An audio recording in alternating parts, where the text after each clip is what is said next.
Bonjour, bienvenue à toutes et à tous. Aujourd'hui, on se retrouve pour une masterclass avec un invité très spécial.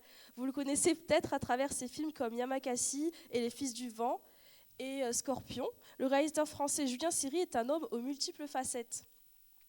Qu'il s'agisse de clips musicaux, de la publicité, du cinéma ou de la télévision, Julien touche à tout et son parcours atypique en ferait rêver plus d'un.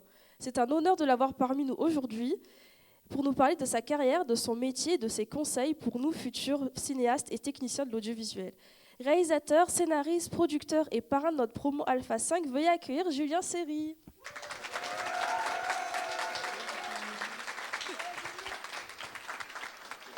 Bonjour Julien, j'espère que tu vas bien. Je me présente, je m'appelle Ambre et avec Lina, on sera en charge d'animer cette masterclass. Si tu es d'accord, on va commencer sans plus tarder. On a retrouvé quelques images d'une de tes toutes premières expériences dans le monde de l'audiovisuel. On regarde ce que ça donne et on en parle après. Un dossier ou quoi ?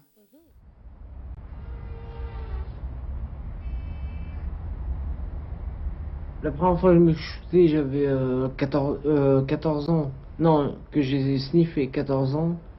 Que j'ai shooté 17 ans. Mais ça fait seulement 4 ans que je suis vraiment dans la cam. Mais moi, la première fois que je me suis défoncé la gueule, j'avais 12 ans.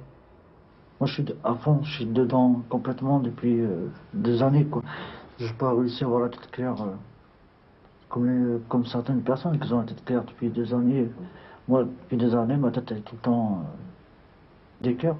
Ça fait 4 ans que je suis dedans. Grave. C'est-à-dire que j'en ai vu beaucoup. En quantité, sans mon privé, quoi.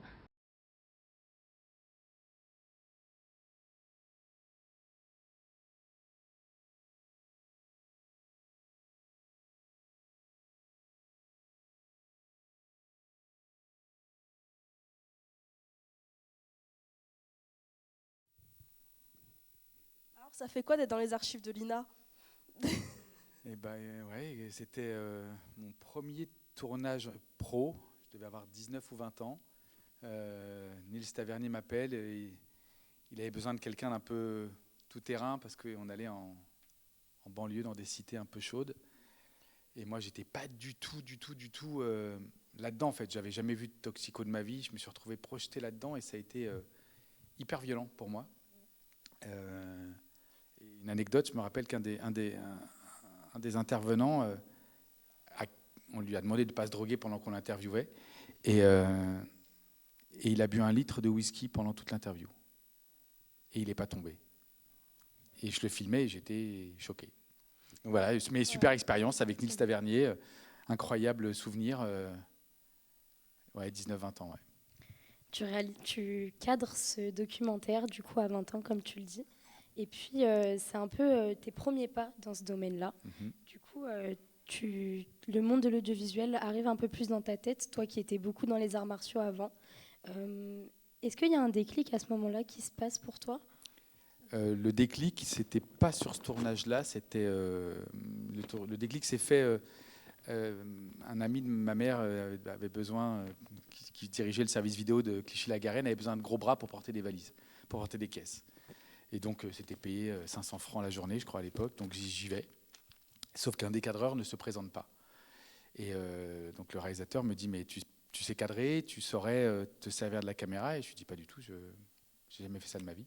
Donc, il me montre comment la caméra fonctionne. Et il me dit, de toute façon, j'ai besoin qu'elle tourne, cette caméra. Donc, fais de ton mieux.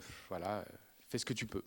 Et cette journée-là, on tournait une compétition de natation à Clichy-la-Garenne. Je me suis retrouvé à filmer la réalité, le monde, à travers mon regard. C'est moi qui allais sélectionner ce qui allait m'intéresser. C'était la première fois. Première fois. Et là, ça a été une vraie révélation. Tout d'un coup, mon cerveau a switché et je me suis dit, mais en fait, je me voyais dans les arts martiaux jusqu'à la fin de ma vie et je me suis dit, mais en fait, c'est ça que je veux faire. Et le lendemain, le cadreur, le soir même, le réalisateur m'appelle, me dit, j'ai vu tes rushs, j'adore, il faut que tu reviennes demain, mais comme cadreur.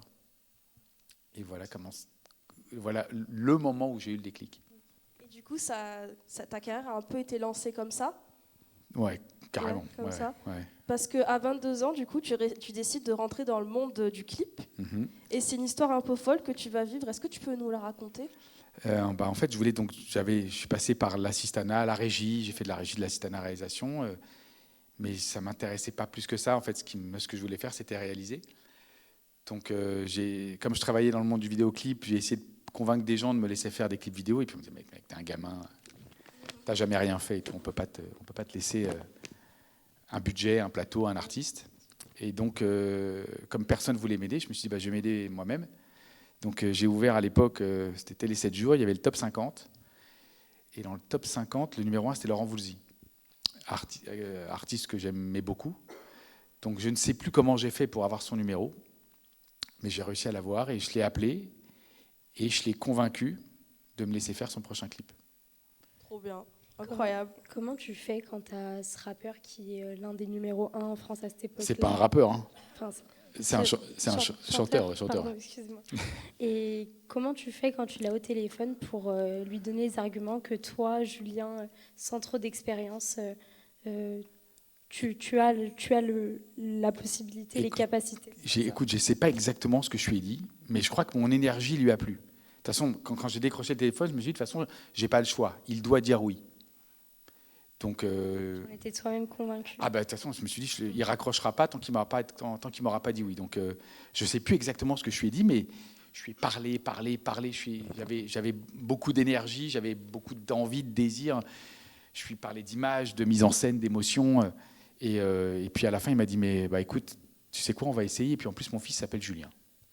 Et du coup, mais qu'est-ce qui se passe entre ton métier à la piscine en tant que cadreur et le monde du clip ? Qu'est-ce qui s'est passé entre-temps ? Est-ce que tu as déjà tourné des clips avant ? Non, c'était mon premier clip entre-temps. Donc j'ai bossé pour la ville de Clichy, j'ai réalisé des documentaires, des reportages, des petits trucs. Mais j'avais passé un deal avec le boss, c'était qu'il me laisse, je bossais pour lui, à dispo, mais je voulais avoir les clés de la salle de montage et des caméras. Donc en fait, le week-end, avec des potes, on faisait nos petits courts-métrages où on s'entraînait, on essayait de faire des choses personnelles et de se faire la main, en fait.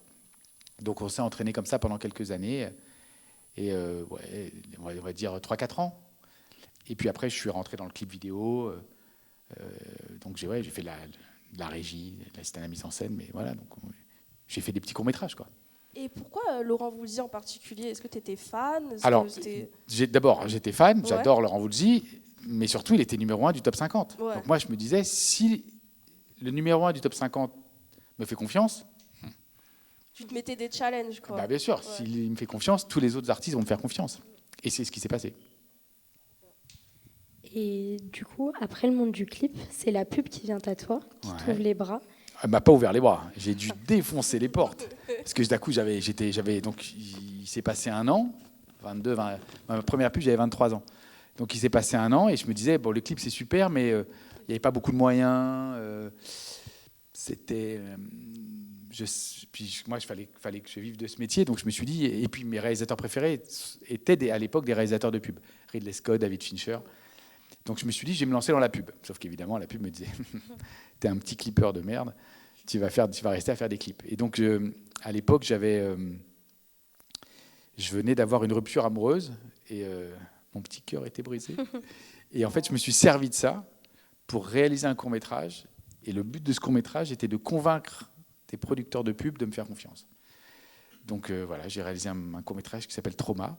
Et grâce à ce court-métrage, la publicité, à ce moment-là, m'a dit, allez, viens, on veut bien de toi.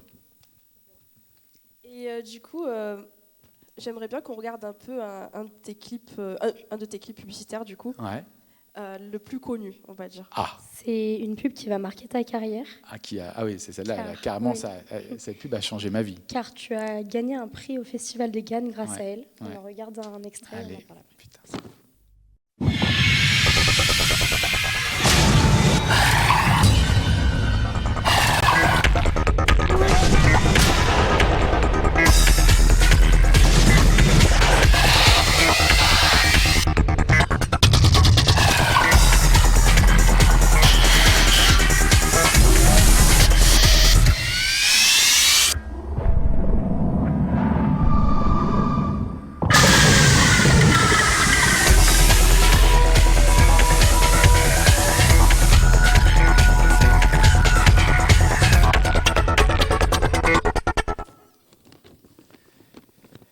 Quel souvenir, incroyable.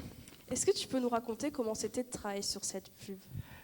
En fait, donc j'avais à l'époque, j'avais réalisé une pub de 15 secondes et une pub de 8 secondes. Donc mes débuts étaient un peu, c'était des tout petits débuts. Et donc je faisais chier ma productrice Catherine Barra pour qu'elle me trouve des plus gros films. Et un jour, un script arrive sur son bureau et en fait, le client avait refusé le board en disant qu'il ne voulait pas que des hommes étrons soient l'emblème de sa marque. Et donc elle me dit, écoute, on s'entend bien avec l'agence, l'idée c'est de faire une fausse pub, on la tourne voilà, entre nous, comme un court-métrage, et on va présenter au client le film fini. Est-ce que tu es d'accord? Et je lis le script sur 5 lignes, et je trouve le script d'enfer, et je dis, ok, on le fait.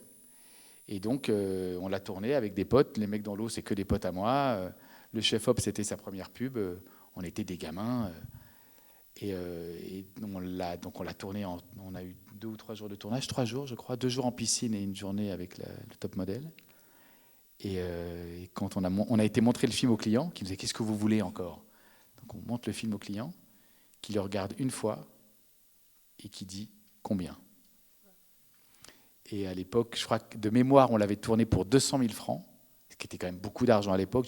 C'était une des plus grosses boîtes de pub françaises. Et ils l'ont vendu 2,7 millions. Tu t'attendais à un tel succès? Pas du tout.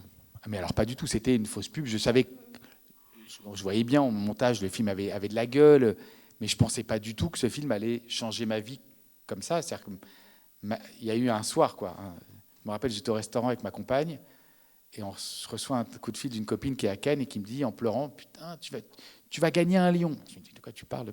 Tu vas gagner un lion, tu vas gagner un lion. Je raccroche, je dis, a priori, demain, je vais gagner un lion. Et ma productrice m'appelle, me dit, demain, tu viens à Cannes. Et au fou. Et j'arrive à Cannes et c'était dingue. Ma vie a changé. Mais ta vie, comme tu la racontes, on dirait un peu un film. Enfin, à chaque fois, il t'arrive des choses et comme ça, tu prends le risque. Enfin, t'adores, t'as pas froid aux yeux, quoi. En fait, je dis toujours, si tu crois pas en toi, pourquoi tu veux que les autres croient en toi? Donc, je suis mon premier motivateur. Même quand je suis pas motivé, je me motive. Ça, c'est le sport et les arts martiaux qui m'ont enseigné ça. Mais est-ce que tu peux nous en parler un peu plus du coup de grandir avec les arts martiaux? Enfin, comment ça t'a autant influencé dans ta vie et dans ton métier? J'ai eu un maître qui s'appelle Alain Sétrouk qui m'a fait grandir depuis que je suis tout petit et qui m'a presque élevé en fait. J'allais au dojo 2 fois par jour avant d'aller à l'école et après l'école. Et il m'a appris, il m'a enseigné la rigueur, le respect, l'honneur, les choses, des valeurs qui étrangement n'ont plus trop cours à notre époque, mais qui pour moi sont nécessaires. Et puis on n'a rien sans rien en fait. Dans la vie, si on veut quelque chose, il faut se battre. Accepter la défaite parfois, sans aucun problème, mais il faut savoir se battre.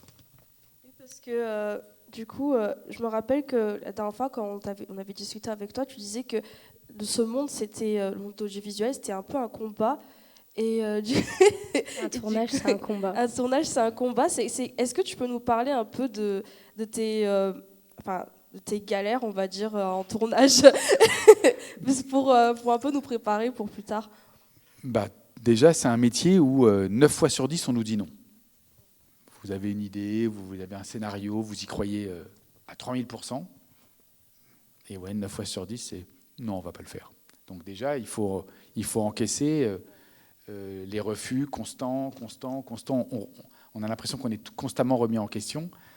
Alors ça, déjà, c'est pour arriver sur un plateau. Donc, on dit toujours que pour qu'un film se fasse, il faut qu'il y en ait 6 de près. C'est énorme. Donc 6 scénarios, 6 synopsis, difficile de trouver de l'argent. Et puis après, une fois qu'on est sur un plateau, un tournage, c'est une succession de compromis. On n'a jamais assez de temps, on n'a jamais assez d'argent. J'ai fait mon 4e film pour un budget rikiki de moins d'1 million d'euros. En fait, le film a coûté moins de 500 000 balles, moins de 500 000 euros, alors qu'on a préparé en 3 mois, on a écrit, financé, préparé, casté, tourné un film. Et juste après, je faisais une pub d'1,7 million. Donc c'est ce métier, en fait, j'ai fait un documentaire combattant sur le MMA, et quand je filmais ces combattants, je me disais en fait on a la même vie qu'eux. On ne sait jamais quand est-ce qu'on va tourner, eux ne savent pas quand est-ce qu'on va combattre, on ne sait jamais combien on va gagner, eux non plus.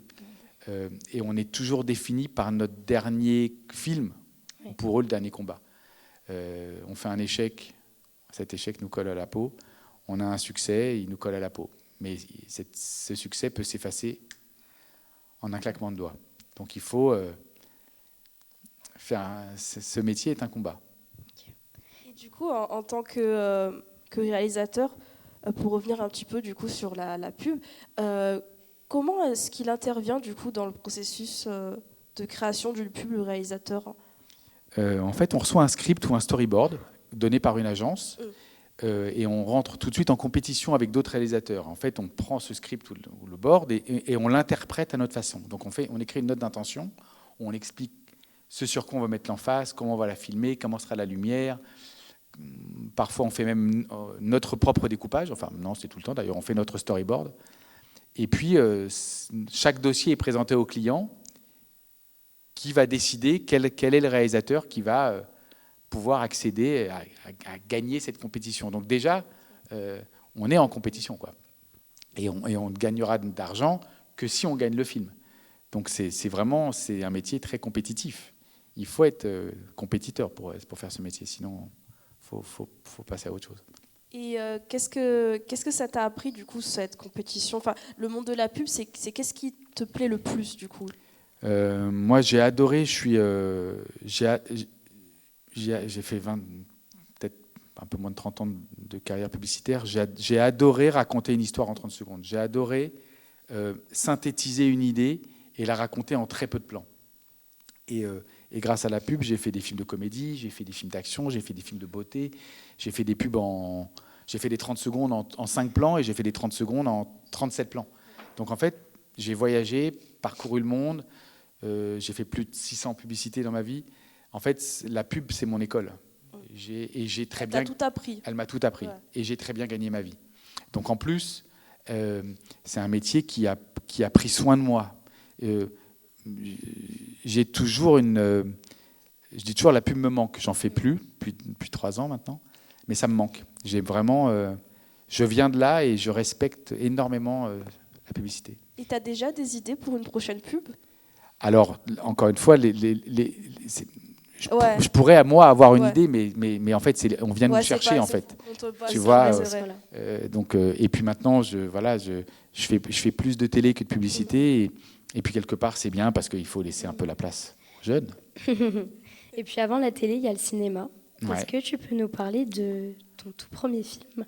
Et c'est quoi cette histoire folle qui va se passer? En fait, voilà, après la pub, j'ai fait. Bon, je continuais la publicité, mais dès Koukaï, tout le monde me disait qu'est-ce que tu veux faire après? Je disais je vais faire un long métrage.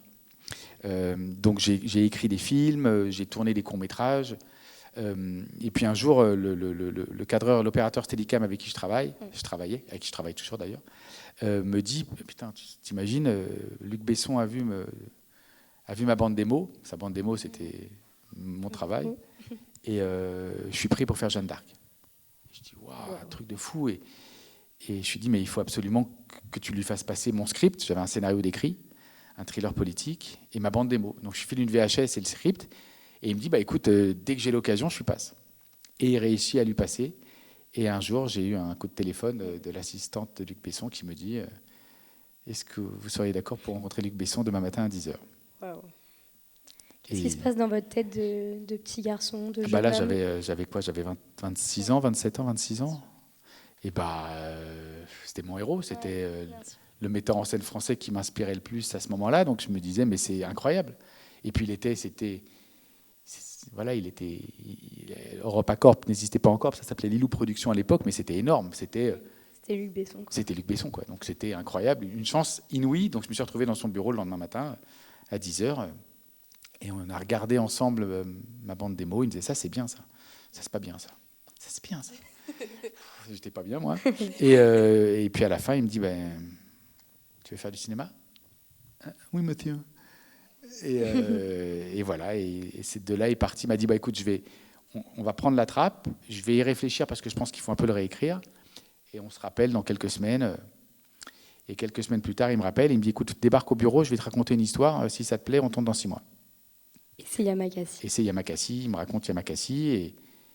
Je vois le titre, Yamakasi, les 7 samouraïs des temps modernes. Et mon film fétiche, c'est les 7 samouraïs. Donc je dis, ça me parle. Et il me dit, mais attention, donc il me pitch le film. Je dis, super. Il me dit, mais on tourne dans 6 mois. Hein. Et voilà. Et 6 mois après, on tournait. Et du coup, pour ce film en particulier, quelles étaient les étapes de travail? Enfin, est-ce que tu as écrit? Est-ce que comment ça s'est passé? Ça a été une de mes demandes tout de suite, c'était de lui dire que je voulais écrire le film. Je voulais écrire le film et je voulais l'écrire avec mes co-scénaristes, avec qui j'avais écrit La Trappe. Et il a dit oui tout de suite. Il m'a dit ok, pas de problème, partez écrire. Donc en fait, on a écrit le film en quelques semaines, quelques mois, et puis il a été financé le film, qui s'est financé en 2 rendez-vous. Et voilà, et 6 mois après, j'étais sur mon premier long métrage, à dire moteur. Incroyable. C'est fou. Et du coup, Yamakasi te propulse au devant de la scène, mais les années qui vont suivre ne seront pas celles espérées. Que va-t-il se passer entre 2006 et 2013 après Yamakasi? Est-ce que toi, tu te vois continuer les longs métrages ou alors oui, c'est vrai que l'aventure Yamakasi avait été une aventure un peu particulière, mais voilà, ça a été une belle aventure malgré tout. Après, j'ai enchaîné tout de suite par Les Fils du Vent, ça a été assez rapide aussi. Après Les Fils du Vent, j'ai préparé un film pendant presque 1 an et demi qui ne s'est pas fait, qui s'est arrêté à 10 jours du tournage. Donc ça aussi, ce métier, c'est aussi ça. J'étais en Australie et donc un producteur m'appelle, me dit écoute, on n'a pas eu il nous manque de l'argent, donc on arrête. Donc voilà. Déception totale. Et donc entre 2000, donc j'ai fait Scorpion, et donc juste après ça, je rencontre un producteur, Cédric Jiménez, qui me propose Scorpion. Mais j'étais en compétition avec d'autres réalisateurs, et il choisit un autre réalisateur que moi. Alors que je savais que ce script était fait pour moi, donc je ne l'ai pas lâché. Je l'appelais. Et puis un jour, j'ai fini par lui mettre le doute, et il m'a dit on part ensemble sur Scorpion. Trop bien. Mais du coup, par exemple pour Scorpion, comment, nous on est des jeunes et tout, on connaît pas trop comment ça se passe du coup pour la réalisation d'un film. C'est quoi exactement les étapes le processus quoi? L'écriture ensuite. Soit tu reçois le script, soit tu l'écris. Déjà, c'est une première étape. Après, il faut budgéter le film. Donc en fonction du budget, tu définis un peu plus comment tu vas le faire, parce que si tu as 3 millions ou si tu as 120 millions, tu ne feras pas le même film. Et puis après, la réalité du film, c'est son budget. Donc je me rappelle, au départ, Scorpion, on avait prévu 12 semaines de tournage, j'en ai eu 8. Donc évidemment, tu ne fais pas le même film. Et voilà, et en fait, le processus, c'est constamment s'adapter en fait.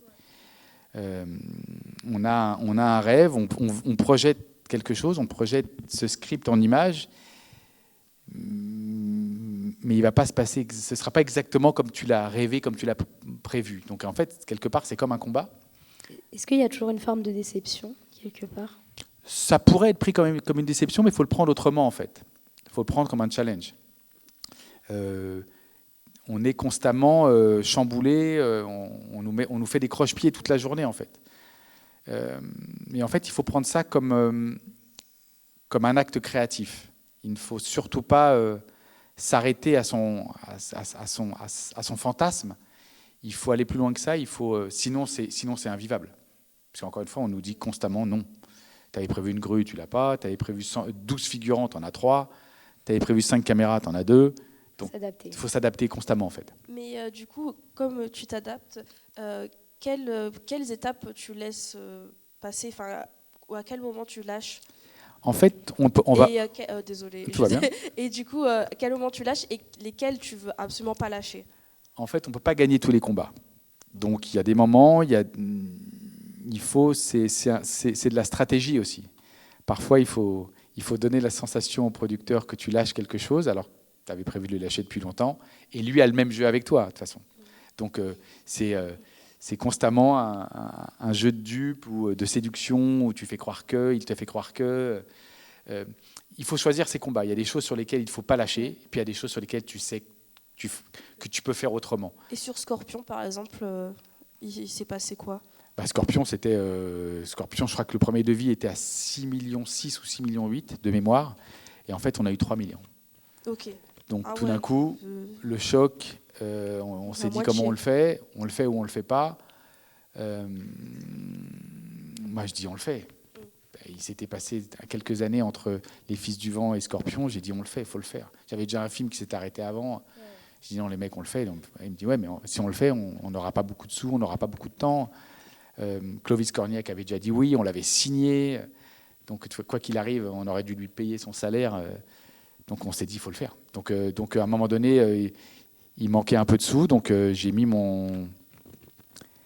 la totalité de mon salaire dans le film pour que le film existe. Donc je suis devenu coproducteur du film et c'est un film sur lequel j'ai pas gagné 1 euro. Mais c'est aussi ça, mais la publicité m'a aussi permis ça. C'est-à-dire que je faisais de la pub, j'en faisais beaucoup, donc je gagnais très très bien ma vie. Donc je me disais, il faut ne pas faire le film était perdre un immense combat. Ne pas gagner, ne pas avoir de salaire sur ce film, c'était perdre un combat, mais j'allais être gagnant au final, parce que ce film m'a beaucoup apporté. Comment elle va se faire la rencontre avec Clovis? Clovis. À l'époque, c'était le number one du cinéma français. Et, il me fallait cet acteur-là pour que Canal+ et que les autres investisseurs suivent. Tu n'envoyais pas un autre? Tu n'imaginais pas un autre? En fait, à l'époque, le MMA était détesté. On n'avait pas le droit de dire MMA en promo. On n'avait pas le droit. C'était un sport qui était vraiment haï. Donc, il me fallait le Laurent Voulzy du cinéma de l'époque. Il me fallait le numéro 1 du top 50. Et Clovis était le numéro 1 à l'époque. Et donc, avec mon producteur, on se dit, c'est lui qu'il nous faut. Il a fait de la boxe. On sait que c'est un de ses rêves d'être combattant dans un film. Et donc, je vais à Cannes et je me fais inviter au Festival de Cannes aux 4,5 millions de Brice de Nice. Je me fais inviter au dîner par mon agent qui me fait inviter. Et je me retrouve à une table où Clovis est la 3e personne sur ma droite, là-bas. Et je passe tout le dîner à le regarder. Je me dis, putain, il faut absolument que je le chope. Il faut que j'arrive à le choper. C'est votre mission de la soirée. Je ne pouvais pas quitter Cannes sans son accord. Et donc, à ce moment-là, j'étais un peu stressé. Je n'arrêtais pas de le regarder. Et puis, un monsieur en face de moi qui me dit et vous êtes qui et tout. Et je me dis, tiens, super, je vais m'échauffer avec lui.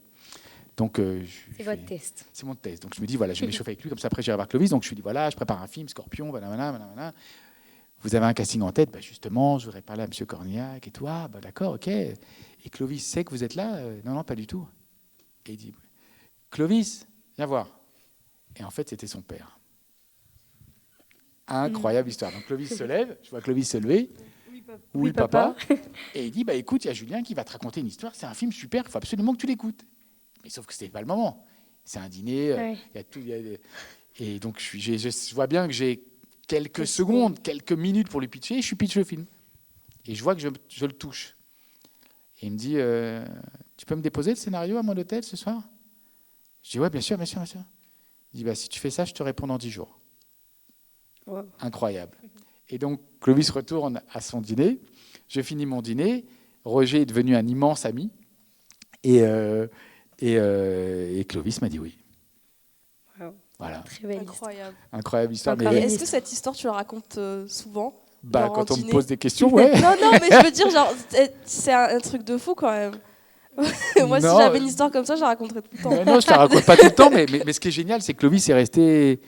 On est très amis. C'est vraiment, on est resté... depuis 2006, c'est fou. On est resté vraiment très, très potes. On se parle quasiment tous les jours. C'est fou.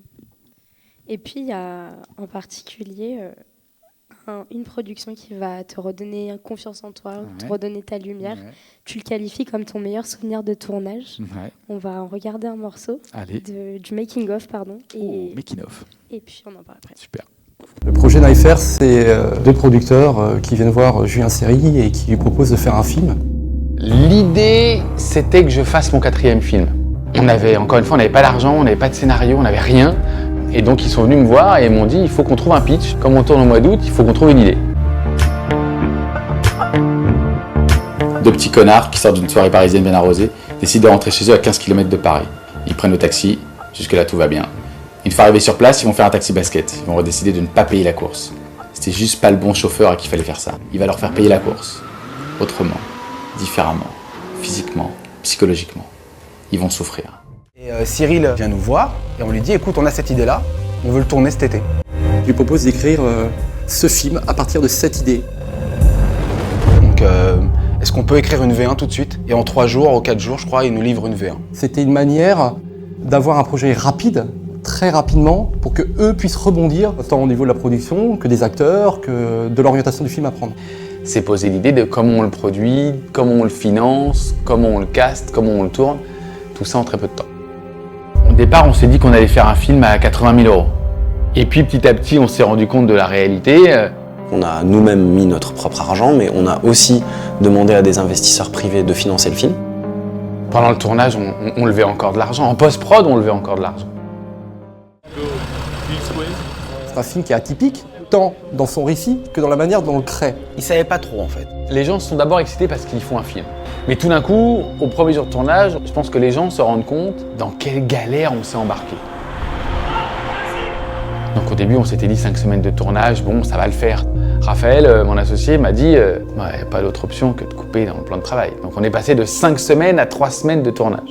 Et quand à peu près on arrive là, on est devant eux, il y a le taxi qui sort ici. Ils attendent que toi tu pattes vers eux pour partir. Ok, allez, c'est parti. Putain! La pression que j'avais sur le dos, moi, dès le premier jour de tournage, c'est que si le film n'était pas réussi, ça allait être mon dernier long métrage. Guys, 10 seconds, get ready. Mais quelque part, ça a été aussi libérateur. Peut-être que ce sera mon dernier film. Action! Top véhicule. Donc de toute façon, fais comme tu le sens, lâche-toi, fais-toi plaisir. Et c'est ce que me disait Raphaël, Pascal et Paul tous les jours, quoi. Moi, j'aime bien les tournages parce que il y a un côté sportif, quoi. On a des obstacles qui se mettent devant nous et il faut faire tomber les murs. On va faire un film sans concession, on va faire un film qui me ressemble. Le film, j'ai presque envie de vous dire que ce sera mon vrai premier film. Tu l'évoques dans cet extrait que si ce film ne marche pas, c'est ton dernier. Est-ce que tu peux nous expliquer l'état d'esprit dans lequel tu es quand tu as l'idée et que tu commences à tourner ce film? Parce qu'il se passe beaucoup de choses avant. En fait, donc en 8 ans, j'ai 6 films qui ont été refusés. Donc une catastrophe. Parfois à 1 mois du tournage, parfois à 6 mois du tournage, parfois même avec beaucoup d'argent. Mais les films ne se font pas. Donc en fait, je suis dans un état d'esprit où je suis prêt à arrêter ce métier en fait. Je me dis, bon bah, j'aurais été réalisateur dans ma vie, c'est fini, je vais faire autre chose. Et je me dis, tiens, je vais retourner aux arts martiaux. Et donc j'annonce à deux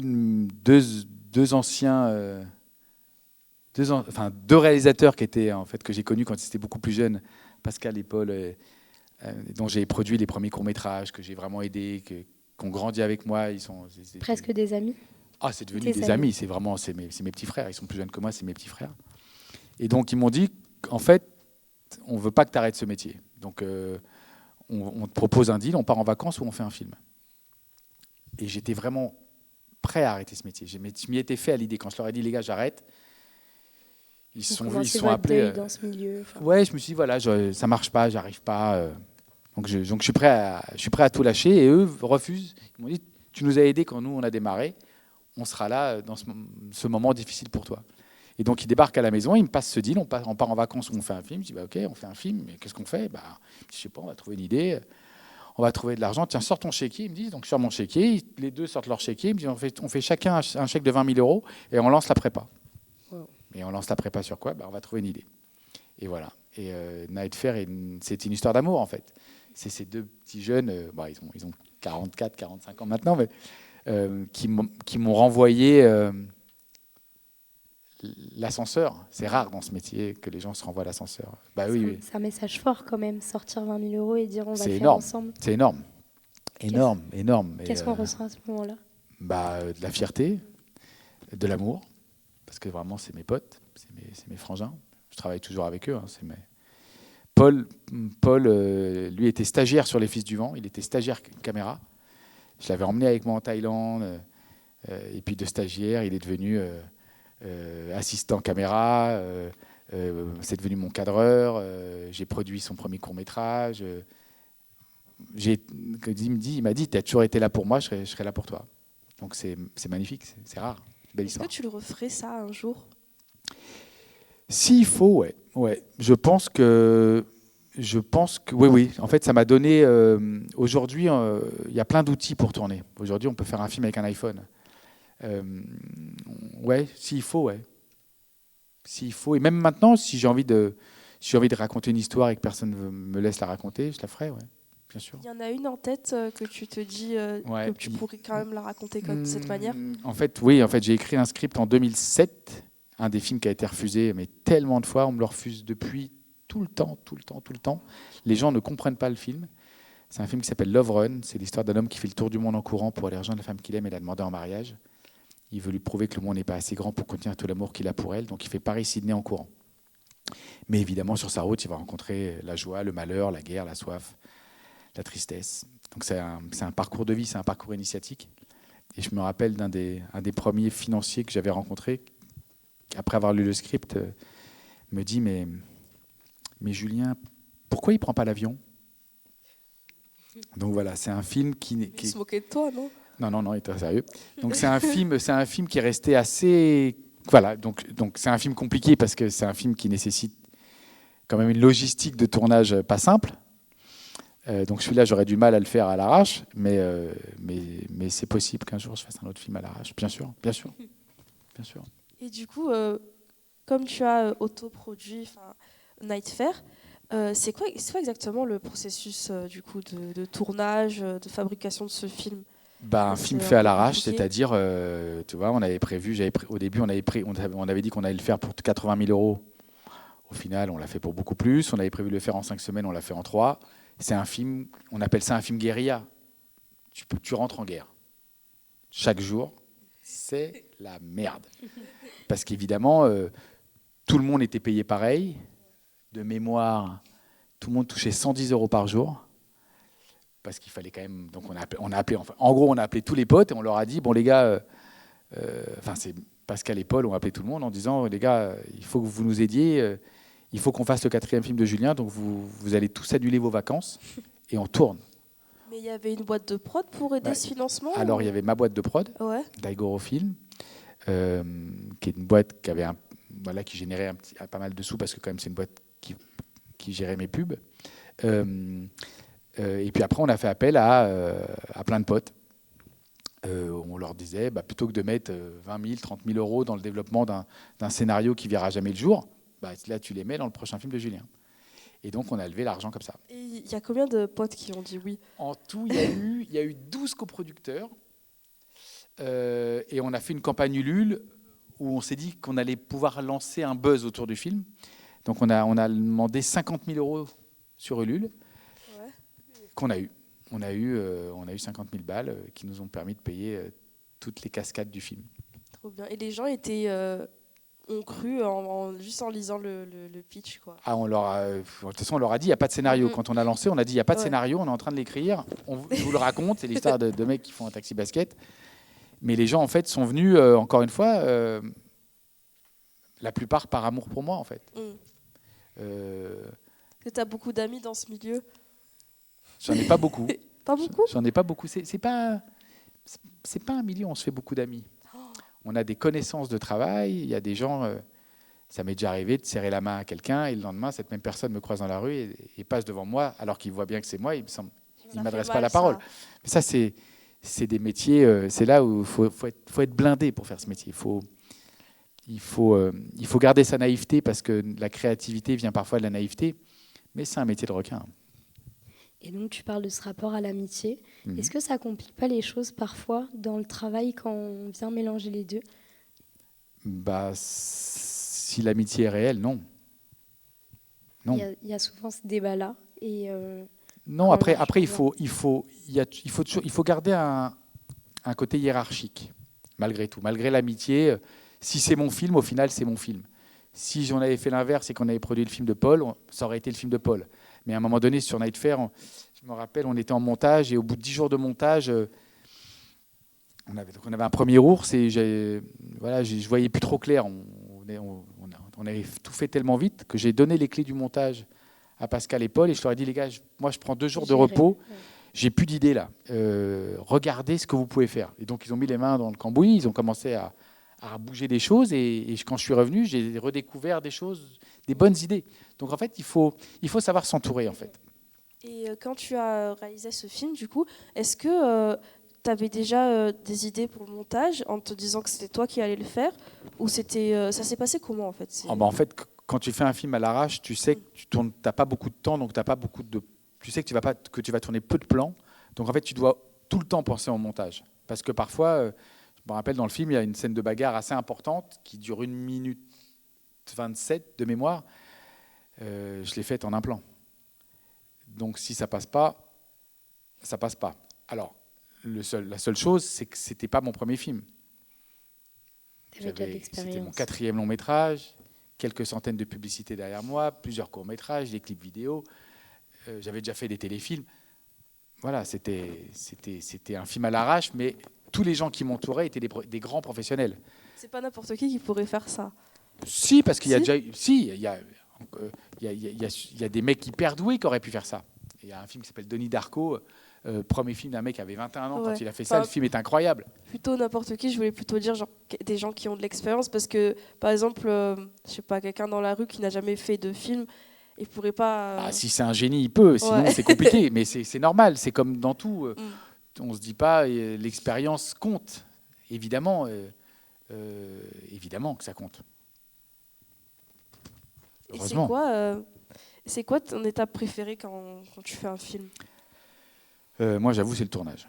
Ouais. J'aime de plus en plus le montage, mais le montage devient, c'est pas le bon mot, j'allais dire, devient de plus en plus simple. C'est pas simple, c'est qu'en fait, comme maintenant je prévisualise le film dans ma tête, je ne tourne que ce dont j'ai besoin.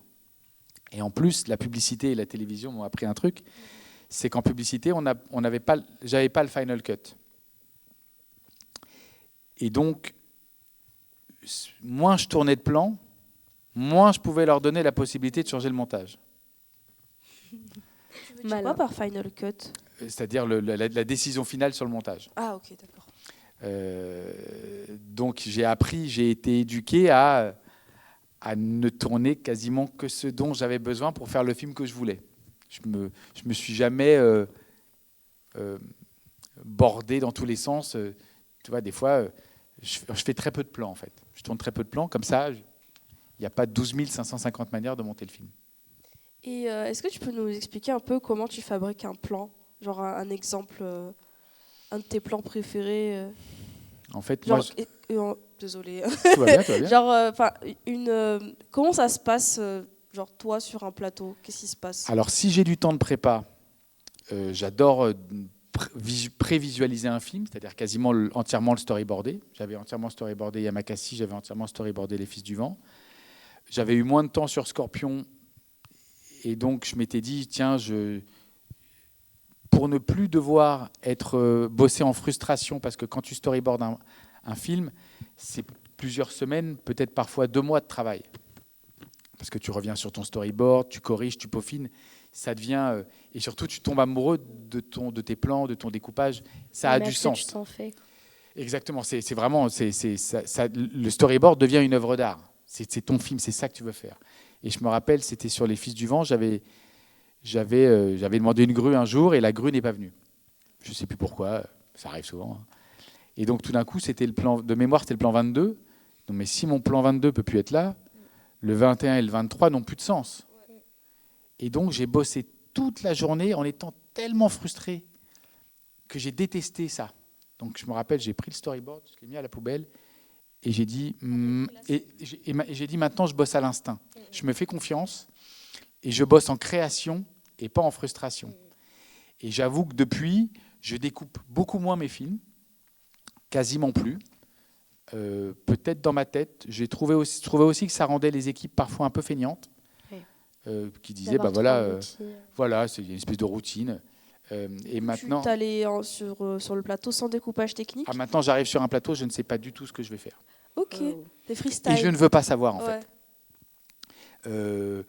Avec le chef-op, on sait que l'axe fort, il est là pour la lumière, que là, c'est le plus beau, donc le plan large va être là. Mais après, j'adore improviser. Mais encore une fois, c'est de l'improvisation mûrement réfléchie. Et c'est de l'improvisation après 30 ans d'expérience. Donc, Au début, ça, c'est pas possible, quoi. Euh, Ça vient avec le temps. Alors, étonnamment, sur mes premiers courts-métrages, je faisais comme ça. Mais la publicité m'a après éduqué à faire autrement, puisque tout était storyboardé. Mais en publicité, j'adorais. Je faisais un storyboard pour rassurer le client, mais après, je tournais quelques plans qui me venaient tout au long de la prépa, qui n'étaient pas dessinés, mais qui pour moi étaient des plans, par exemple dans Koukaï, il avait été dessiné ce plan quand même. Mais le plan quand on est à l'intérieur des toilettes avec les 4 silhouettes et la nana au-dessus, par exemple ça le client n'en voulait pas. Donc j'essaye toujours de trouver un plan qui sera hyper fort. Et comment les acteurs, quand ils voient que tu n'as pas de découpage technique, comment ils réagissent à ça? Ils ne sont pas inquiets. Ouais. Non, ils ne sont pas inquiets. En plus, Ils ont foi en toi. oui, et puis j'ai quelques films à mon actif, donc ils savent qu'ils n'ont pas besoin, il n'y aura pas de souci en fait. Ça rassure. Oui, voilà. Et puis moi, je suis connu pour tourner très vite. Moi, je bosse à l'instinct, je fais pas de répétition, moi, je tourne les répétitions. Donc, je dis toujours, si ça va pas, on la jette à la poubelle. Et puis, des fois, il peut se passer une magie, en fait. Et de bosser comme ça, moi, m'a toujours permis de tenir tout le monde au chaud, en fait. Il n'y a pas de temps mort sur mes plateaux. Et c'est combien de fois tu as dû retourner une scène, le maximum? Retourner une scène? Ouais. Jamais. Jamais? Alors, d'abord, parce que j'ai jamais eu le luxe de ça. Ouais. Parce que ça, c'est retourner... Toi, genre, je veux dire, genre, combien de prises, désolé. Ah, une prise, deux prises. Oh, généralement, je fais entre 2 et 3 prises, mais parfois, ça a pu arriver. J'ai pu en faire, je crois que le max que j'ai fait, c'était 16. Ok. Parce qu'il y a un souci technique, le point, l'acteur n'est pas dans ses marques, un problème de lumière. Et voilà, généralement, moi, c'est pareil, c'est-à-dire que je ne recherche pas la perfection dans tous les plans. Une scène, c'est une succession de plans qui s'accumulent. Et donc parfois, j'aime aussi beaucoup me laisser porter par les acteurs, par leur performance, par ce qu'ils proposent. Donc, quand j'arrive sur un plateau, je suis ouvert à tout en fait. J'arrive, j'ai plein d'idées, mais j'ai aucune certitude. Et est-ce que eux-mêmes, ils te donnent des idées? Enfin, est-ce que il y a une scène qui a complètement été changée parce qu'un acteur avait proposé quelque chose? Ouais, sur Scorpion, il y avait une scène avec Clovis Cornillac et Carole Rocher, et j'arrivais pas à la voir.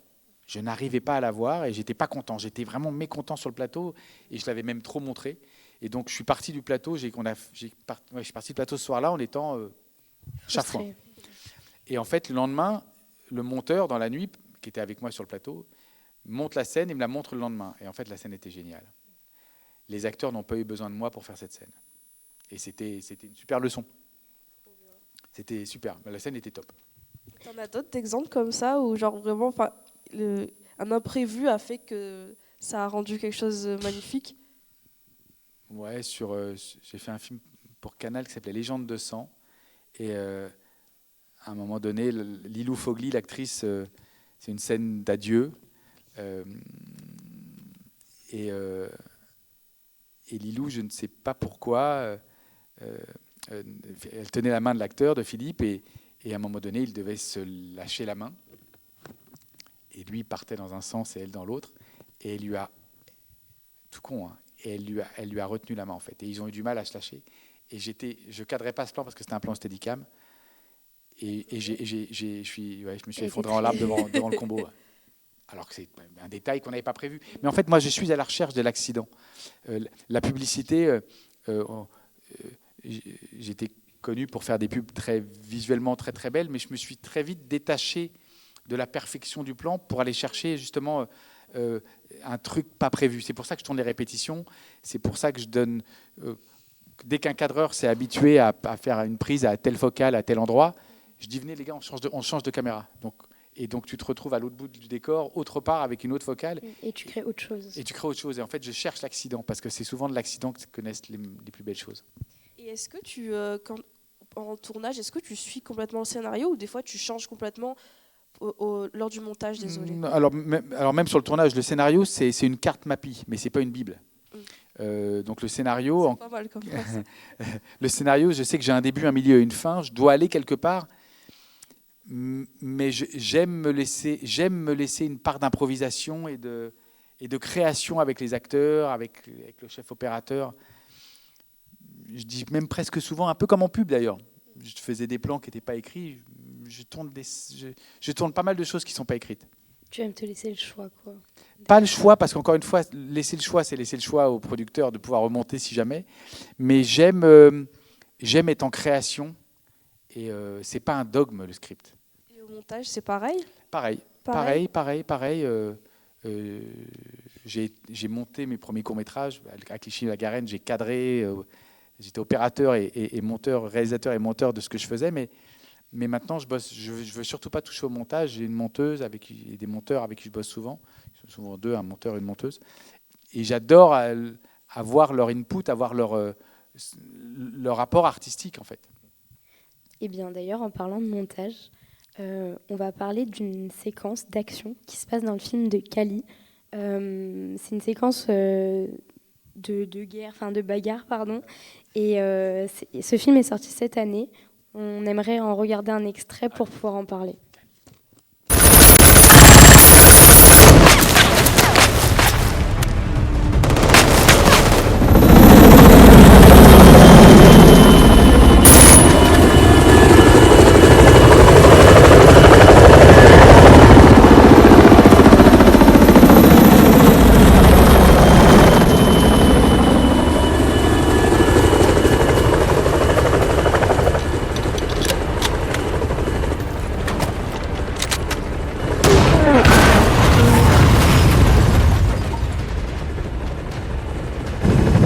Zone dégagée, on approche.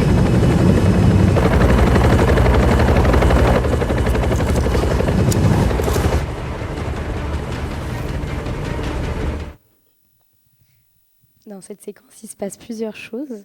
Donc nous, on aimerait te parler de ton travail avec le monteur ou la monteuse.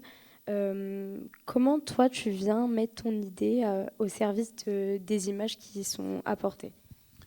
Le montage, on dit toujours il y a le film qu'on écrit, le film qu'on tourne et le film qu'on monte. Un film comme Kali, ça a été un film hyper compliqué à faire, on n'avait pas beaucoup d'argent. Ça a été le pire tournage de toute ma carrière. Donc cette scène, ça a été un enfer à tourner parce que, par exemple, on devait avoir l'hélicoptère une journée en vol, on ne l'a jamais eu. Wow. Donc tous les plans de l'hélicoptère, c'est des plans en effets spéciaux. Donc cette scène, ça a été un calvaire. Donc ça pour dire que de toute façon, quoi qu'il arrive, quand on est sur le plateau, on est en création, il faut qu'on trouve des solutions. Tout a été tourné en plateau, là ? C'est ça ? Non, tout a été fait en décor réel. Okay. Il n'y a que l'hélicoptère qui est faux, qu'on n'avait pas. Mais j'ai pas pu tourner. Pourtant, la scène avait été storyboardée à l'allemande de la production exécutive au Brésil, mais j'ai pas pu faire un plan tel que c'était prévu parce que rien de ce qui était prévu n'est arrivé sur le plateau. Donc c'est une scène qui a été entièrement improvisée. Et le montage sert justement à mettre du sens à tout ça, à redéfinir, parce qu'on raconte plusieurs aventures. Tu as les mecs dans l'hélicoptère, tu as les deux héros qui sont en train de se faire tirer dessus et tu as les méchants qui arrivent. Donc il faut créer le lien, voilà, un mouvement, et il faut que ce soit organique parce qu'il faut qu'on y croit. Donc ça, le montage, pour ça, c'est là où tu vois si les idées que tu as eues sur le plateau sont bonnes ou pas. Parce que si tu as eu les mauvaises idées au montage, ça ira pas. Ça se voit tout de suite. Et est-ce qu'il y a des thèmes qui reviennent souvent et que tu as envie de partager dans tes films ? La justice, l'honneur, l'amour, c'est des thèmes proches des arts martiaux qui reviennent beaucoup dans mes films, ouais. Ça se ressent beaucoup.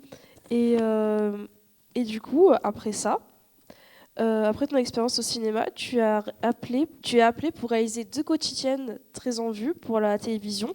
Une. Une. On a des infos. Vas-y, balance les infos. Non, il y a une. Voilà, d'avoir un si grand soleil. Exactement. En fait, je venais de faire un film aux États-Unis, un petit film à l'arrache, encore aux États-Unis, un film qui a coûté $700 000, un documentaire sur le MMA en France, et un pote à moi m'appelle et me dit, est-ce que tu peux pas venir me remplacer sur la quotidienne que je tourne? Je suis épuisé, ça fait 1 an que je tourne, il faut que je me repose. Et je lui dis, bah non, écoute Chris, non, c'est pas pour moi, je pense que c'est pas bien et tout. Et je dîne avec ma mère le soir même, qui me dit, mais au fait, t'as des nouvelles de Chris? Je dis, bah, c'est marrant que tu me dis ça, je l'ai eu tout à l'heure au téléphone, il est sur une quotidienne et il m'a demandé de le remplacer. Et elle me dit, t'as dit quoi? Et je dis, bah non, je dis que non, j'étais pas super chaud.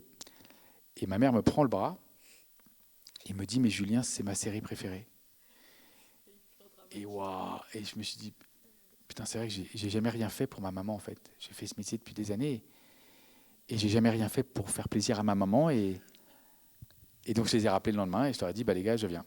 Et donc je me suis retrouvé sur une quotidienne qui n'était pas du tout le truc que je comptais faire et je me suis éclaté.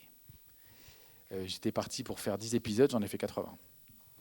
Je me suis éclaté et... Tu voulais plus partir. Bah en fait, je me suis fait des super potes. Il n'y avait aucune pression. Là-bas, ils aimaient dire que j'étais surqualifié pour ce que je faisais. Mais je me suis fait des super potes. Mon pote Chris habitait à côté, donc on se voyait tout le temps. Vraiment, j'ai adoré tourner cette quotidienne. Et cette quotidienne m'a beaucoup apporté parce qu'après, le producteur d'Astrid et Raphaël veut me voir. Et voilà, pour parler de projet, il cherchait des réalisateurs. Et donc, pendant 10 minutes, il me fait... il est hyper cool, il adore mes pubs, il adore mes films. Il me dit, ah, ça, j'adore ça, j'adore ça, j'adore ça, j'adore ça. Mais il me dit, mais ce qui m'a définitivement convaincu de t'appeler, c'est Un si grand soleil. Donc, je tombe des nues. Ah bon? Et il me dit, mais Julien, tu sais faire Night Fair et Un si grand soleil. Tu sais tout faire. Et donc, suite à ça, il m'a fait une série qui s'appelle Munch, avec Isabelle Nanty, et après, qui a été un immense carton. Et après, il m'a filé Astrid et Raphaël, qui n'est pas une quotidienne. Je suis en prépa de la saison 6, dont je tourne les 4 premiers épisodes au mois de janvier. Mais donc, ça, c'est 8 fois 52 par an. Et du coup, qu'est-ce que c'est la différence entre tourner un film et tourner du coup une série, une quotidienne? Quand tu tournes un film, c'est ton film. Quand tu tournes à la télé, tu es au service d'une série. C'est pas la série qui est à ton service. C'est toi qui es au service de la série. Tu dois faire en sorte, tu mets ton travail, ton talent au service de la série. Donc, par exemple, un film, moi, mes films sont signés un film de. Quand je fais de la télé, c'est signé réalisé par. Et toute la différence est là. C'est le technicien que je suis. Comme en publicité, je reçois un script.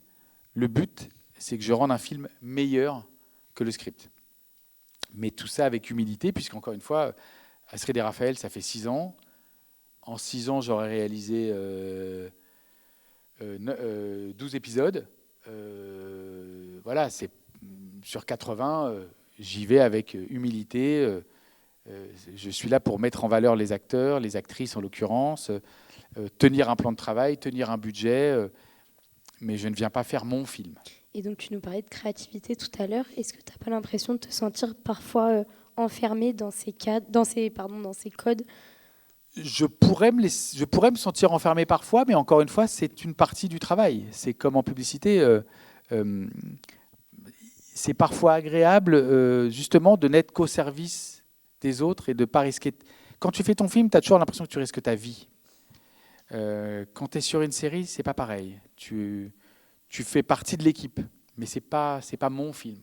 Et ce serait quoi une journée type si jamais on venait à travailler avec toi sur cette série par exemple, ce serait quoi une journée type et qu'est-ce que tu attendrais de nous? Un épisode d'Astrid et Raphaël, ça se tourne en 9 jours. En 9 jours, il faut faire 52 minutes. Ouais.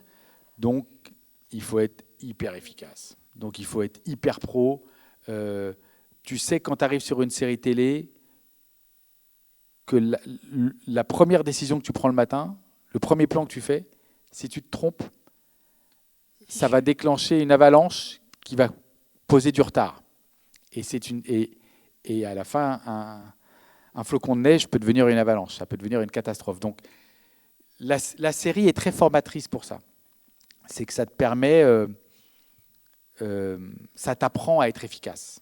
Alors, je l'étais déjà grâce à la pub et au long métrage, mais je dis qu'à chaque fois que je fais une série télé, je deviens meilleur. En fait, ce que j'aime sur le tournage, c'est pour ça que j'aime tourner beaucoup, Moi, je suis toujours dans le sport, je m'entraîne tous les jours et j'aime tourner le plus souvent possible. Parce que plus je tourne, meilleur je serai pour mon prochain film. Donc, la télé c'est hyper formateur. Est-ce que c'est plus formateur que la publicité? C'est autre chose. C'est deux mondes différents. Ouais, c'est pas pareil. Raconter une histoire en 30 secondes, c'est avoir ne garder que la quintessence de l'idée pour tenir en très peu de plans. Et moi, c'est un apport dans la fiction, en télé, parce que je sais tourner une scène en un plan, mais je sais tourner une scène s'il faut en 20 plans à tourner en 1 heure.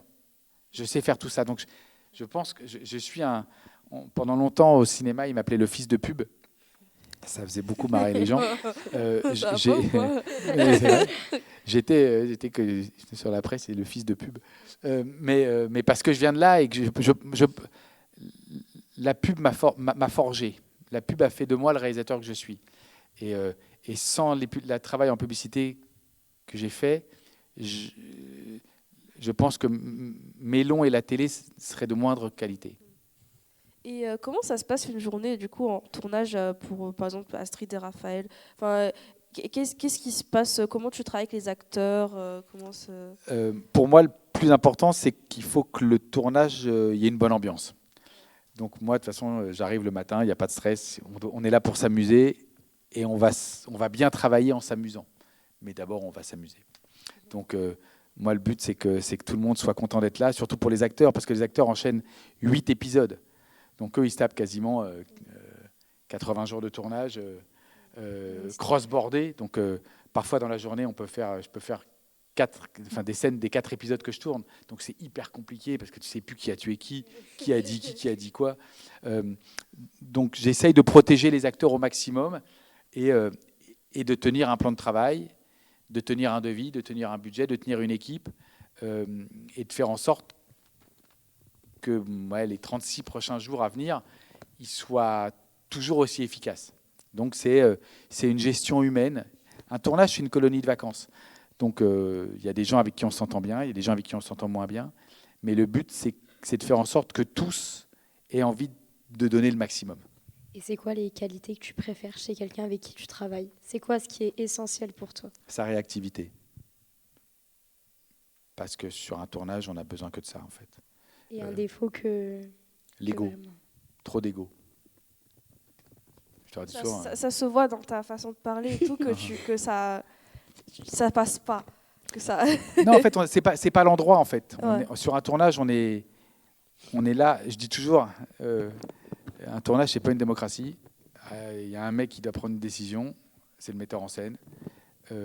Parce qu'à la fin, le producteur a évidemment sa décision à prendre, mais celui qui tient le plateau, qui tient les journées, c'est le metteur en scène. Donc, moi, je suis ouvert à toutes les suggestions, je suis ouvert à tout, mais qu'à un moment donné, à tort ou à raison, c'est moi qui prendrai la décision finale et c'est moi qui l'assumerai, parce que de toute façon, il y a marqué un film d'eux ou réalisé par. Donc, à la fin, c'est moi qui suis en première ligne. Et du coup, est-ce que tu préfères tourner une quotidienne ou des épisodes comme Astrid et Raphaël? Non, je préfère des épisodes. La quotidienne, c'est sympa, c'est funky, mais c'est pas. On est 4 réalisateurs pour un épisode. Ouais. On fait un épisode par jour. Ça se passe comment du coup avec 4 réalisateurs? Étonnamment, ça se passe bien. Ouais. On se parle pas, on sait pas ce que va faire l'autre, mais étonnamment, ça se passe bien. Donc, en une journée, on fait 20 minutes, un épisode de 22 minutes. Donc, c'est énorme en fait. Et tu ne sais pas mais toi, en gros, généralement, tu as 1 heure, 1 heure et quart pour tourner une scène. Sur le planning, l'acteur doit quitter le plateau à 11h15 parce qu'il doit être à 11h25 sur l'autre plateau avec un autre réalisateur à l'autre bout de la ville. Okay. Donc, si tu prends du retard, tu mets en retard tout le monde. Ah, je pensais que... C'est mécanique. Vous serez genre 4 réalisateurs en même temps. Ah non. Ouais. Ah non, on est Ça 4 se passe pas du tout réalisateurs comme ça. dans 4 endroits de la ville. Ouais. T'en as un qui est en studio à faire que les intérieurs, t'en as un qui est qui gère les scènes avec des foules, t'en as un qui gère les scènes avec d'action. Enfin, c'est ouf. C'est industriel, c'est incroyable, mais c'est hyper fun à faire. Et c'est quoi un peu les parcours de ces réalisateurs avec qui tu travailles? Sur les quotidiennes, il y a de tout. Il y a des mecs qui ont fait du long, il y a des mecs qui ont fait que de la télé. Il y a beaucoup de réalisatrices maintenant. Les quotidiennes servent beaucoup aux réalisatrices à se faire la main, même si c'est pas simple, parce qu'encore une fois, c'est pas simple de faire une quotidienne. Mais elles se font la main maintenant beaucoup là-dessus, avant de franchir les étapes. Donc il y a de tout. Tu vois, par exemple, le fameux Chris en question qui m'a amené sur la quotidienne, c'est Chris Naon, le réalisateur du Baiser mortel du dragon de Jet Li, avec Jet Li. Donc tu vois, tu as un mec qui a fait un immense long métrage. Mais en fait, c'est une autre forme d'exercice, une autre forme de... En fait, quand on est réalisateur, on est comme des sportifs, il faut pratiquer en fait. Un réalisateur qui ne tourne pas, il est réalisateur dans sa tête, mais il n'est pas réalisateur. Un jogger qui ne jogue pas, hein, c'est pas un jogger, non, c'est pas sérieux en fait. Donc il faut tourner, donc il faut l'ego, encore une fois. Tu vois, j'avais mis mon ego devant en disant non, un si grand soleil, c'est pas pour moi. Et en fait, j'ai kiffé. Je me suis fait vraiment, j'ai des super potes là-bas maintenant. T'es arrivé avec des stéréotypes mais en plein, tête. bien sûr. J'allais faire une quotidienne. Moi. Et puis en fait, j'ai kiffé. Pas du tout. Et est-ce qu'ils ont fait des écoles, eux, ou ils ont fait des écoles pour le cinéma ou autre? Les parcours scolaires. Les parcours, ouais. Bon, la plupart, non, c'est difficile. Il y a beaucoup d'écoles de cinéma, mais c'est difficile en fait. On apprend les bases du cinéma en très peu de temps en fait. Sincèrement, en 48 heures, même moins, tu as appris toutes les bases du cinéma, mais ta créativité, c'est justement de ne pas faire ce qui est écrit. Sinon, tout le monde ferait les mêmes films. Donc, ce qu'il faut, c'est écouter, apprendre, bien sûr, mais après, en parallèle de ça, il faut faire. Et avant de passer aux questions du public, si tu pouvais nous donner un conseil pour notre futur dans le monde de l'audiovisuel, ce serait quoi? Just do it. Juste fais-le. Ne jamais attendre qu'on vienne te chercher et se poser tous les matins la question « Pourquoi toi ?» plutôt qu'un autre. Est-ce que c'est ce que tu te disais, toi, tous les matins? jours. Mais moi, en tant que combattant, je me le disais tous les jours. Quand je suis rentré dans le bureau de Luc Besson, je me suis dit, je dois partir de là avec un contrat. Quand Laurent Voulzy, Koukaï, mais je me le dis pour tout, en fait. Et comment on se fait connaître comme ça? Est-ce qu'il faut aller faire du porte-à-porte? Il faut tourner. Ouais. Il faut faire, en fonction de ce que vous voulez faire, il faut faire des... Si tu dis, je veux faire quelque chose, on va dire, mais t'as rien fait, pourquoi je te ferai confiance? Et d'ailleurs, quand j'ai fait le clip de Laurent Voulzy, j'ai été tout de suite convoqué par la maison de disques qui me dit, mais t'es qui, toi? Tu crois quand même pas qu'on va te filer, à l'époque, c'était 300 000 francs le budget d'un clip. Tu crois quand même pas qu'on va te filer 300 000 francs alors qu'on ne sait pas ce que tu vas faire? Et à l'époque, je leur ai dit, d'accord, je comprends, ça a du sens. Donc, ce que je vous propose, c'est que je produis et je réalise le clip. S'il vous plaît, vous me l'achetez. Si vous plaît pas, tant pis pour moi. Là, ils m'ont dit, ça nous plaît, ça. Et donc, j'avais pas de thune à l'époque, j'étais gamin, j'avais 22 ans. Donc, j'ai été à la banque, je me suis mis à découvert de 10 000 francs à l'époque. Un pote... C'est combien 10 000 francs 10 000 francs aujourd'hui, c'est 1 500 euros. Ouais. Mais à l'époque, c'est l'équivalent de 10 000 euros. Hein. Un pote venait d'hériter, me dit, moi, je te suis, je mets 10 000 francs aussi. Et on a fait le clip pour 20 000 francs. Et le clip a lancé ma carrière dans le clip vidéo. Donc il faut... pourquoi toi plutôt qu'un autre? J'ai la réponse. Je vais faire quoi qu'il arrive. Et s'il faut faire un film avec un iPhone, il faut tourner. Aujourd'hui, nos smartphones sont dingues. Moi, je tourne plein de plans pour mes films avec mon iPhone, tout le temps. Donc pourquoi pas faire un film avec un iPhone? Il faut se créer l'opportunité. Exactement. Et comment on pourrait démarrer notre carrière, nous? Parce qu'il y a tellement de possibilités du coup, de devenir réel, mais qu'est-ce que ce serait genre, pour toi l'idéal? L'idéal, ce serait de pouvoir écrire et de tourner son premier court-métrage. Qu'il fasse 1 minute, hyper important. J'ai produit beaucoup de courts-métrages et j'ai arrêté d'en produire parce que les réalisateurs écrivaient en fait des fantasmes de long-métrage.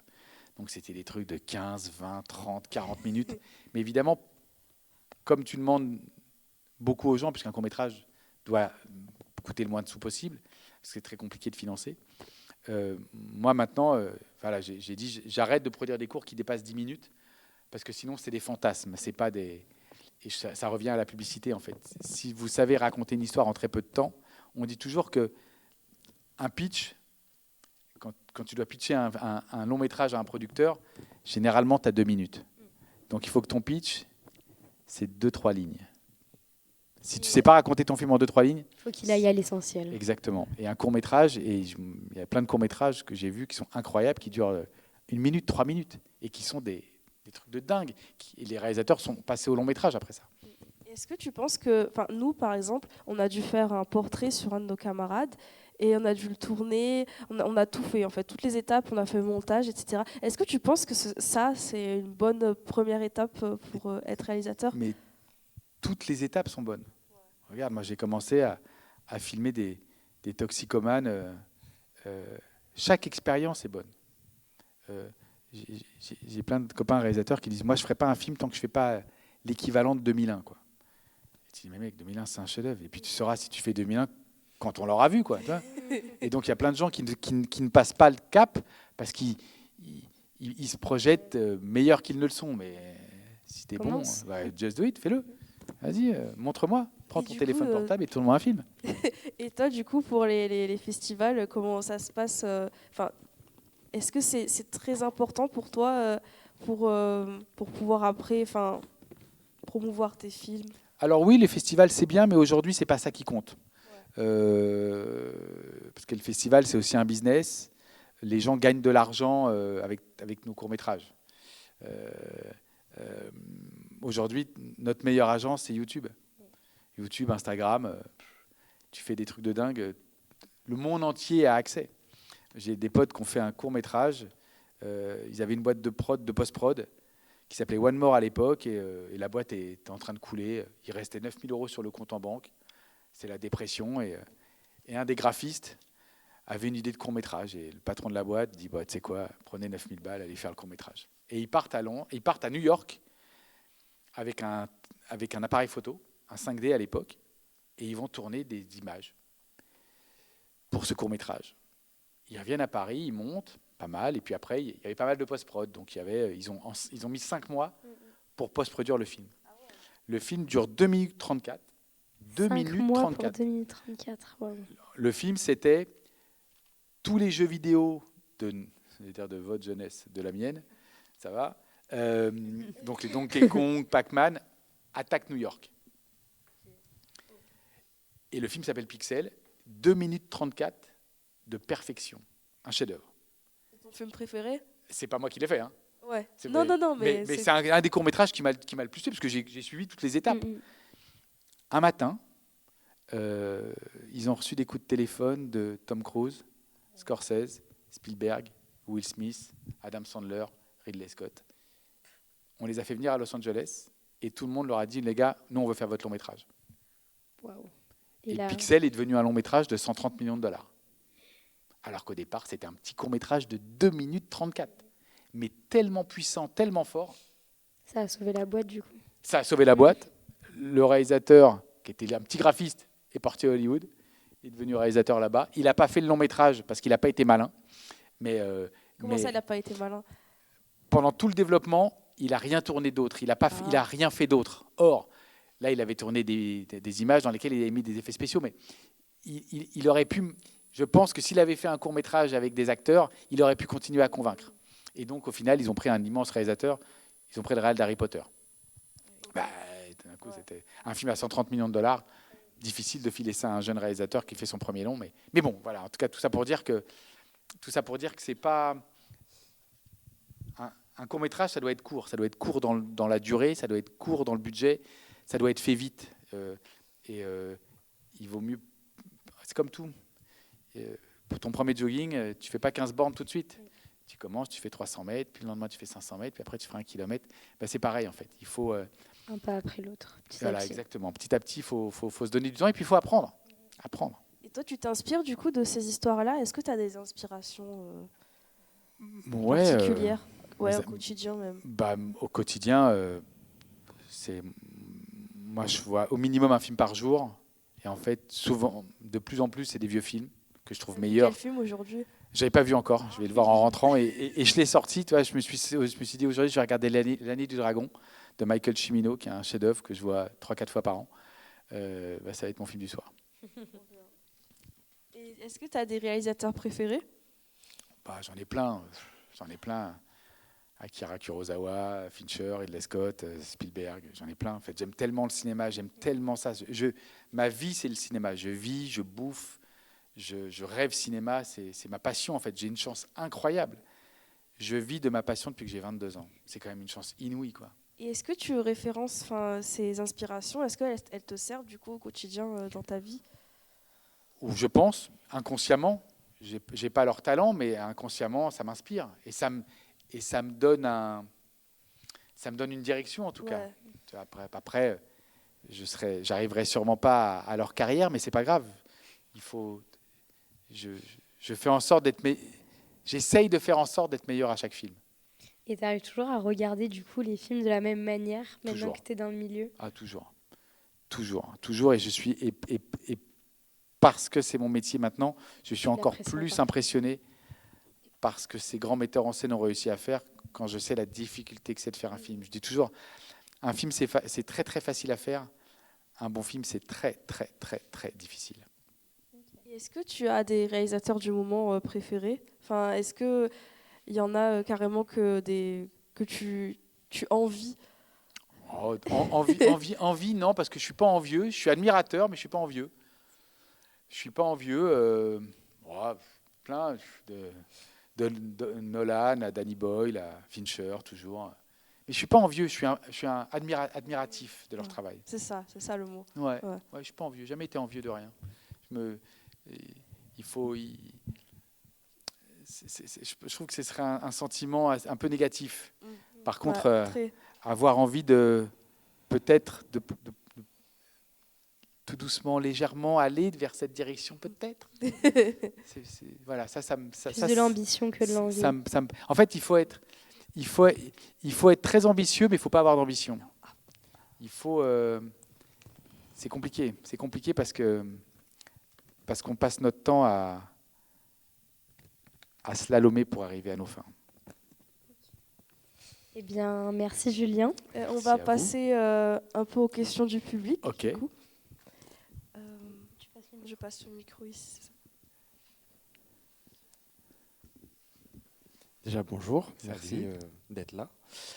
J'avais une question par rapport à ce que j'ai suivi et ce que tu expliquais en référence. Il y a l'air d'avoir le monde de la banlieue a l'air d'avoir une grosse influence quand même. Comme tu as dit, ton premier tournage, c'était dans une cité chaude. Yamakasi, Kurosawa que tu as pu citer.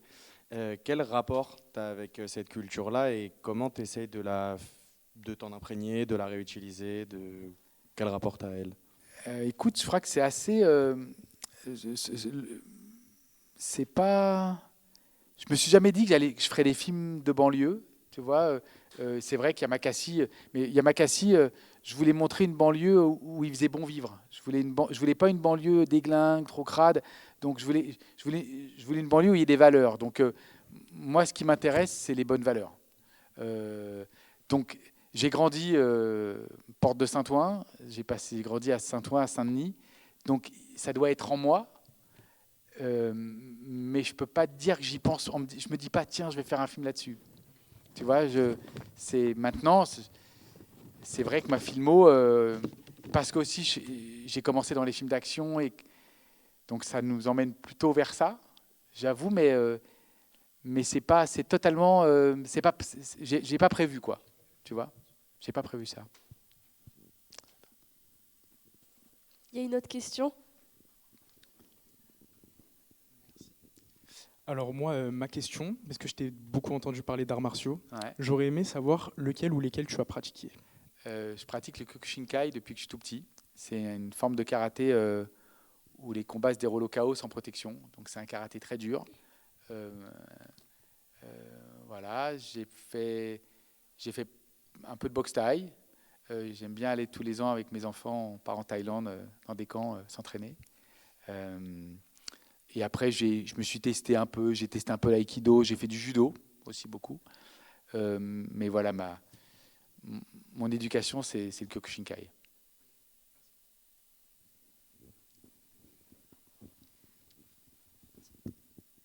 Bonjour Julien. Salut. Alors moi, ma question, elle porte sur les personnes avec qui tu travailles. Tout à l'heure, tu parlais d'une étape importante et d'un poste important avec lequel tu travailles, c'est le montage. Comme beaucoup de monde ici, moi, ce qui m'intéresse, c'est le montage vidéo. Je voulais savoir comment tu choisis les équipes avec lesquelles tu travailles. Est-ce que parfois tu tournes ou tu gardes la même pour tous tes films? Et si un jour, par exemple, on aspire à travailler avec toi ou avec un autre réalisateur du même acabit, comment on pourrait faire pour postuler, quoi? Alors, tu vois, c'est vrai que j'essaie de bosser beaucoup avec les mêmes personnes parce que ça simplifie les rapports, on va plus vite. Ils me connaissent, je les connais, ils savent ce que j'aime, ça simplifie. Maintenant, sur des séries, de temps en temps, les producteurs aiment bien avoir des monteurs à eux. Donc, généralement, quand je fais 8 épisodes, je fais un monteur à moi et un monteur à eux.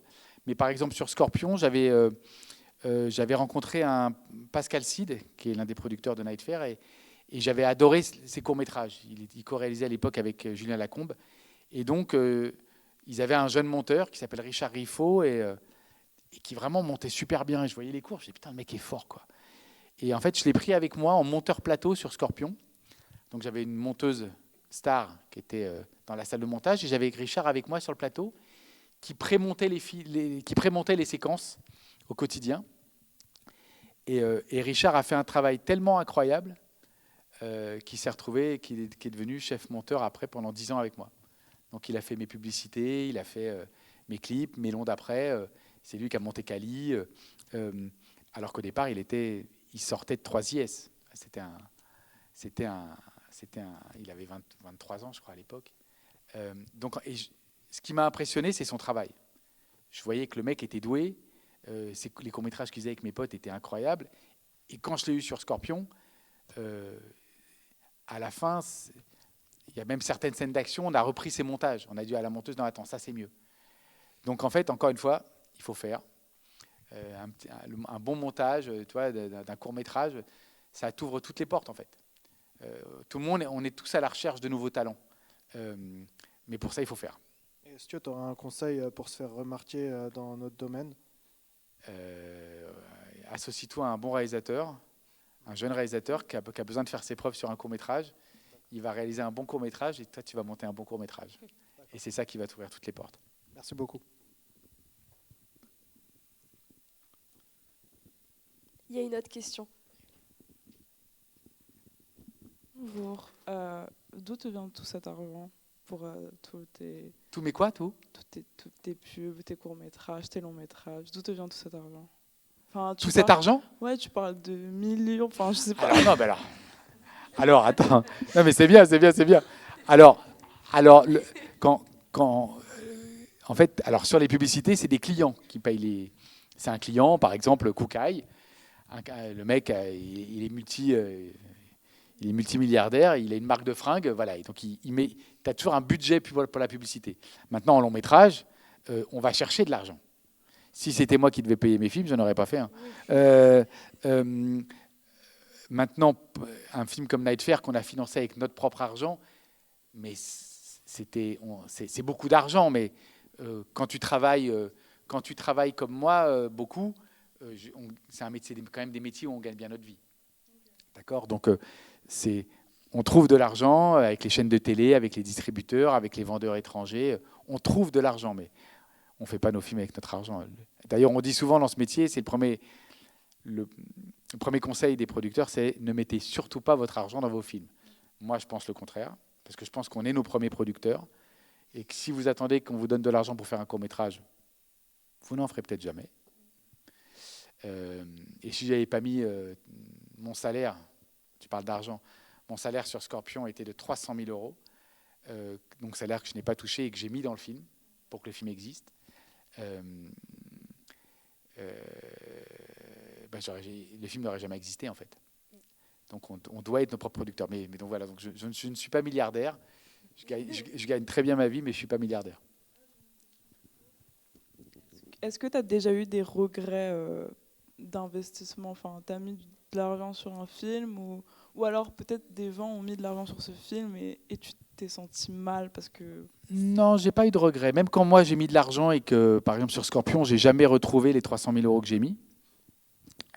Mais j'ai pas de regrets parce qu'à un moment donné, j'ai décidé que je faisais les choses, je l'ai fait.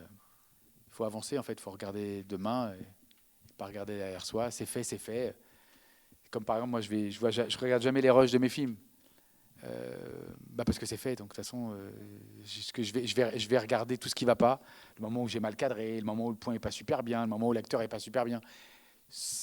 Donc c'est tourné, je passe à autre chose. Mais ce serait peut-être une bonne façon de voir là où on a fait des erreurs et de ne pas les reproduire après. C'est trop tard, c'est fait. Donc de toute façon, l'erreur, encore une fois, demain c'est demain, hier c'est passé. En fait, quand j'étais plus jeune, on allait voir les rushs au cinéma tous les soirs. Donc on allait au laboratoire et on projetait les rushs. Et on se disait, ça c'est bien, ça c'est pas bien.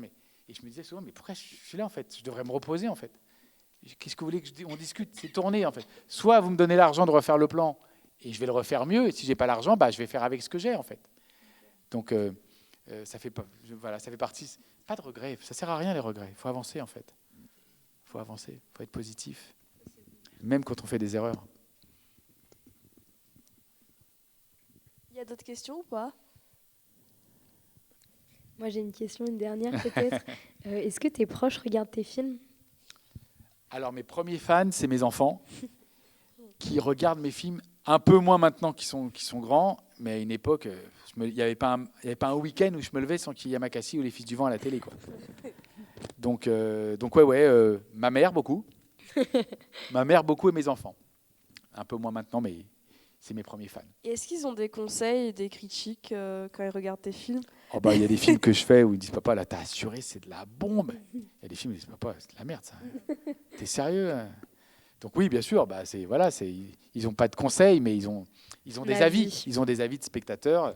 Et moi, je suis mon premier spectateur. Donc si c'est bien, je suis fier de moi. Et si c'est pas bien, je me dis que je ferai mieux la prochaine fois. Ça, c'est joli, ça. Bon, on va conclure sur ça, du coup. Bien, merci Julien. Cette entrevue touche à sa fin. Au nom de la promo 5 de la classe Alpha, nous tenons à te remercier pour le temps que tu viens de nous consacrer. Ton parcours ainsi que la force de caractère avec laquelle tu appréhendes chaque épreuve est un réel exemple pour nous, futurs cinéastes. Nous sommes très fiers de te nommer en tant que parrain et de te compter parmi nous pendant cette belle année qui nous attend. Merci pour tout. Merci à vous. Merci beaucoup. Merci.